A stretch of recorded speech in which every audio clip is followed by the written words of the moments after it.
Kila huduma kubwa ya Mungu huanza kwa maono. Kila maono huanza kwa maombi. Na kila maombi huzaa historia ambayo hubadilisha maisha ya watu wengi. Miaka 10 iliyopita, Mungu alianza kuandika historia mpya kupitia mtumishi wake. Historia ambayo leo imekuwa baraka kwa mamia na maelfu ya watu. Hii ndiyo historia ya The Power of Perfection International Ministries. Safari hii ilianza nchini Kenya, katika mlima wa Kathlon, mahali ambapo mtumishi wa Mungu alijitenga kwa siku 40 za kufunga na kuomba. Siku 40 za kutafuta uso wa Mungu. Siku 40 za kusikiliza sauti ya Roho Mtakatifu. Siku 40 za maandalizi kwa ajili ya kazi kubwa iliyokuwa mbele. Naitwa Prophet Jackson, mtumishi wa Mungu. Nimezaliwa Arusha vijijini, sehemu moja inaitwa Donyesambu. Ni mtoto wa pili katika watoto 7 wa Mzee Julius. Kuokoka niliokoka nikiwa kule, nilikutana na Yesu Kristo, na mimi nilikuwa ni mtu wa aina yake. Kwa hiyo nilikuwa nadharau sana kitu kinachoitwa wokovu. Nilimpenda Mungu kuliko utumishi. Kwa hiyo nikaanza kutafuta uso wa Mungu. Sawa. Kwenye milima, nimeenda sana milima Sakila, milima tofauti. Sawa. Ikawa ni maisha yangu. Nilifanikiwa kukaa na mtumishi wa Mungu Dar es Salaam, maeneo ya Kivule. Nilifanikiwa kukaa na mtumishi wa Mungu mkubwa sana, yuko pale. Akanilea na baadaye nakumbuka ilikuwa ni siku ya Jumapili. Kati ya ibada. Alikuwa anawaombea watu. Aliponitazama tu hivi nikaona mtu ambaye sijawahi kumuona kwenye maisha yangu. Sawa. Alafu nikarushwa nyuma ya watu. Kwa sasa baadaye na kuja kuamka akawa ananieleza na akaniambia kwamba unahitajika kwenda kwenye maombi siku 40.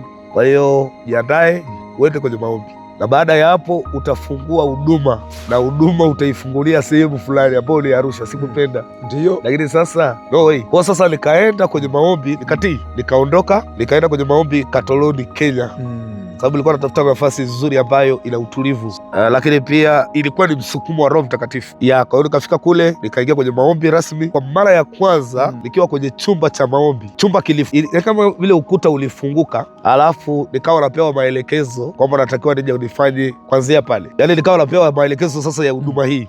Ya The Power of Perfection. Yes. Sasa kwa sababu ni huduma inayodili na misingi mibovu, ni huduma yenye vita kuliko huduma yoyote ile unayojua. Kwa sababu naenda kupigana na malango ya kuzimu live. Baada ya maombi hayo ya siku 40, Mungu akatoa maelekezo. Huduma ifunguliwe Tanzania. Huduma ianze Arusha. Huduma iwe sauti ya matumaini kwa kizazi hiki. Kwa hiyo sasa nikawa katika hali ya tayaruki ya kuogopa. Ndio ikafunuliwa neema inayoitwa The Power of Perfection. Au nguvu ya utimilifu. Sawa. Sawa. Kwa hiyo nikaambiwa nenda kwa utimilifu wangu. Kwa hiyo The Power of Perfection sio kitu kilichotungwa. Sawa. Ni kitu kilichokuja kiroho moja kwa moja. Nenda kwa utimilifu wangu. Sawa. Ndio. Kwa hiyo ndio nikaja na The Power Perfection International Ministry, kwa sababu nilitakiwa niwafikie mataifa yote. Tarehe 16 Juni mwaka 2016, hatua ya kwanza ya maono ikaanza kutimia. The Power of Perfection International Ministries ikaanzishwa rasmi. Nilifika Arusha na kwa mara ya kwanza nilipokelewa na mchungaji fulani. Akaniambia karibu kwenye mkutano. Nilimuona Mungu katika maisha yangu kuliko wakati wowote. Wote walitembea, watu wenye magonjwa sugu walipona, na huduma ya kinabii ikaanza kutembea pale. Kilichoonekana kuwa ni mwanzo mdogo kilikuwa mwanzo wa jambo kubwa mbele za Mungu. Kwa maombi, kwa kujitoa, kwa imani na kwa nguvu za Roho Mtakatifu, huduma ikaanza kukua. Watu kadiri wanavyojikuja ndivyo walivyokuwa wanaendelea kujitoa. Tukaanza kutekeleza ndani. Nikaanza huduma na spika hii moja. Kwanza na spika moja na baadhi ya vyombo na kinanda cha kawaida. Huduma ikaanzia hivi. Kwa hiyo kifupi hivyo ndivyo huduma ilianza, na tulianza na watu zaidi, yani watu ambao wameokoka sasa rasmi. Achana na watu wengine ambao wanakuja tu rasmi wa shirika 60. Watu wakaanza kuokoka. Maisha yakaanza kubadilika. Familia zikaanza kurejeshwa na ushuhuda ukaanza kusikika. Ndio wakaja mimi nyepesi sana nikisikia wanabii akisema hivyo. Na kukimbia haraka maana na napita mapito magumu sana. Ndio. Nikaja nikakuta Mori akaniambia subiri baba narudi sasa hivi. Na kongamano ndio anaandaa kuingiza ndani. Ndio. Nikakaa pale baba akaja akanyokea pale ndani akakunikuta nakaa pale. Ndio. Akasali, akamaliza, akaniita. Akaniuliza, namwambia mtoto jana amekuja hapa, akawambia wewe sio una matatizo. Mama yako ndio una matatizo tena na mauti. Akaniambia ndio wewe mama yake ya Ruthi? Akamwambia ndio. Akanihudumia. Hii madhabahu ni hatari. Kwa kweli nimeona Mungu. Maana amekuja sifai. Naumwa, naanza kuuma kuanzia mwezi wa 7 napigwa uchumi. Mwezi wa 8 mimi niko mahututi. Sawa. Yaani hali ni mbaya Mama Daudi. Mbaya kweli, ni mbaya, sijui niseme nini. Mimi napelekwa hospitalini mwezi wa 8, mwezi wa 9, mwezi wa 12, watu wanashiriki Krismasi. Mimi niko hospitalini. Wewe uko hospitalini? Hospitalini. Au nyumbani nimekaa tu kulala kitandani. Kwa kweli nimeona Mungu. Nimeona Mungu wa madhabahu. Nikamwambia Mungu asante. Na kwenda na baba akanihudumia. Akanihudumia, kaona Mungu msifai, watu wengine melia. Watu wa jirani akilia, mtu akifa jirani, anasemekana Mama Daudi ndio umefariki.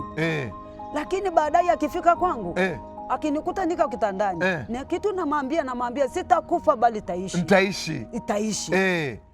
Katika miaka 10 ya huduma, Mungu ameendelea kuonyesha uaminifu wake. Watu wengi wamefikiwa na Injili.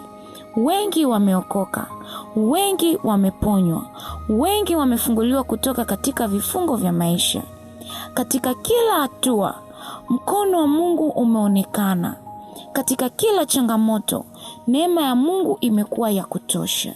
Nilivyokanyaga hapa, sawa, akaniombea, akaniwekea mafuta, nikasikia maumivu sina, nikasikia kama viungo vyote vinaungwa mpya. Kule palipokuwa pamevunjika, panakouma, panarudishiwa. Na kuambia na mkono ndio huu hapa. Mkono ndio huu hapa, ambao mimi nimeushika. Ambao huu umeushika huu. Na ndio unaofanyia kazi mpaka sasa, na wala nalima na gari nafika mpaka Kongo, kila mahali.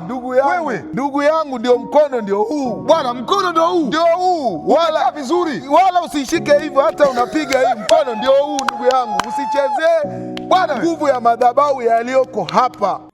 Katika kila ushindi, jina la Yesu limeendelea kutukuzwa. Thank you Jesus. Thank you Jesus. Thank you Jesus. Oh, thank you Jesus. Wanataka hawataki, anakubalika tu. Swap! Kilichotokea hapa, nilipata huduma ya maombezi, nikapata maji meupe. Baada ya kunywa yale, basi nikaambiwa nisimame nitembee. Nikashangaa, nikasimama, nikaweza nikatembea. Shangilia Yesu kwa makofi mazuri. Simama, cho. Pale. You don't feel. Cho kijana. Pe Yesu makofi, haleluya. Cho. Pale. Pigia Yesu makofi. Haleluya. Kijana tembea. Kadri miaka ilivyopita, maono yaliendelea kukua. Huduma ikaendelea kupanuka. The Power of Perfection International Ministries ikaendelea kueneza Injili kupitia matawi yake mawili. Tawi la Mererani Arusha, tawi la Dar es Salaam Mbezi Beach Makonde. Matawi haya yameendelea kuwa vituo vya ibada, vituo vya maombi, vituo vya uponyaji na vituo vya mabadiliko ya maisha. Upakwe mafuta. Mafuta mabichi. Mafuta ya moto. Mama, ninaachilia neema. Wainuka wengine. Wainuka watoto wako. Wainuka manabii. Wainuka wachungaji. Wainuka wainjilisti. Wainuka. Leo tunapoangalia nyuma, tunauona uaminifu wa Mungu. Tunapoangalia sasa, tunauona ukuu wa Mungu. Tunapoangalia mbele, tunaona ahadi kubwa zaidi. Miaka 10 ya neema, miaka 10 ya maombi, miaka 10 ya ushuhuda, miaka 10 ya kuona mkono wa Mungu ukifanya mambo makubwa. Hakika mpaka hapa Bwana ametusaidia. Mimi niseme tu kitu kimoja, watu wote ambao wameguswa na huduma hii, haijalishi wako kanisani kwa sasa au wametoka, ndio ile narudi kwamba sio kila mtu anayekuja kwenye maisha yako amekuja ili awepo milele. Ndio. Lakini kuna watu kadhaa ambao wapo walikuwepo toka mwanzo na mpaka sasa tuko nao. Sawa. Na wanaendelea na kazi ya Mungu, ni watumishi wa Mungu. Yes, kwa hiyo kila ambacho naweza kusema ni yale ambayo nimeelekezwa na Mungu kwamba tunaenda kupelekwa kwenye upeo mwingine wa utendaji. Wa nini? Wa utendaji. Kwa hiyo ni siku ya udhihirisho. Ule ni kama muhuri. Ule kama muhuri. Sawa. Wa utendaji wote ambao tumekuwa nao pamoja na Mungu kuanzia mwanzo mpaka hapa tuliko fika. Unajua kuna katika mashindano kuna siku mnakutana pamoja. Ndio. Na mnakutana pamoja kwa ajili ya kusherehekea nini? Taji. Kabisa. Sawa Ndio. Kwa hiyo ni siku ya udhihirisho wa neema ambayo ilifanya kazi pamoja na sisi for 10 years. Unaona Ndio. Kwa hiyo ndio kitu kikubwa ambacho kiko mbele yetu. Na tayari tumekwisha kuwaandaa watu kwa namna tofauti tofauti. Ndio.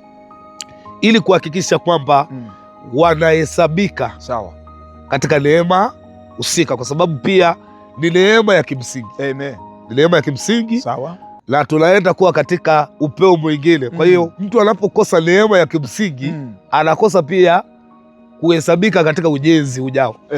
Yes. Kwa hiyo kuna umuhimu mkubwa sana na niwaalike watu kutoka katika mataifa tofauti tofauti ndani na nje ya Tanzania, kwa sababu huduma hii imewagusa watu wengi sana kabisa, na imewafikia watu wengi sana kutoka katika mataifa tofauti tofauti. So niwaalike watu kutoka katika mataifa tofauti tofauti siku ya Jumapili ambayo tarehe 12 tutakuwa na maadhimisho na kauli mbiu ni udhihirisho wa neema juu ya neema. Kutoka mlima wa Kathlon nchini Kenya mpaka Arusha Tanzania. Kutoka maono mpaka huduma inayogusa maisha ya watu wengi. Na kuomba ndugu yangu ulioko popote, hata ukiwa unaangalia kwenye TV, au ukiwa unaangalia kwenye YouTube, lakini jitahidi ufike mahali hapa. Uponyaji uko hapa. Uponyaji uko hapa ndugu yangu. Usichelewe. Wahi tena kwa kupitia idhimisho ya hii miaka 10 miaka 10 ya hii kanisa ya huduma ya Mungu na kukaribisha ndugu yangu. Toni, pokeeni lolopokea. Sawa. Usiangalie ni Mungu wa dunia. Ndio. Maana ule Mungu wa dunia ndio nimemaliza sisi. Shetani huyo. Unakuta mtu akipita mahali kidogo. Tumethamini pesa kuliko Mungu. Kuliko Mungu. Usitangulize akili yako kutafuta Mungu. Tanguliza kutafuta hela. Tanguliza mbele za Mungu. Sawa. Usitangulize hela, maana watu wengine anakuja anatafuta hela aji kwa ajili kutafuta hii Mungu. Njoo tafuta kwanza Mungu. Ukitafuta hii Mungu utaona yote. Ndio. Aje kutafuta hii Mungu na hii madhabahu. Na ili kungamano ana kitu atapokea. Sawa. Ana kitu kubwa atapokea. Dio. Na ataponywa, atapata baraka sao. Muradi andaa njia sao, nyumba sao. Ndio. Ukija hapa na mambo mingi, usimweke kinywafahamu wako kwenye mambo mingi. Sawa. Weka namba hii moja kwa Mungu. Usiangalie binadamu. Sawa. Na usije kwenye madhabahu ya Mungu useme kwa nini mtumishi hajaja. Ndio. Tazama madhabahu. Sawa. Maana madhabahu ndio majibu yako. Miaka 10 ya ushuhuda, miaka 10 ya utukufu wa Mungu. Ebeneza, maana mpaka hapa Bwana ametusaidia.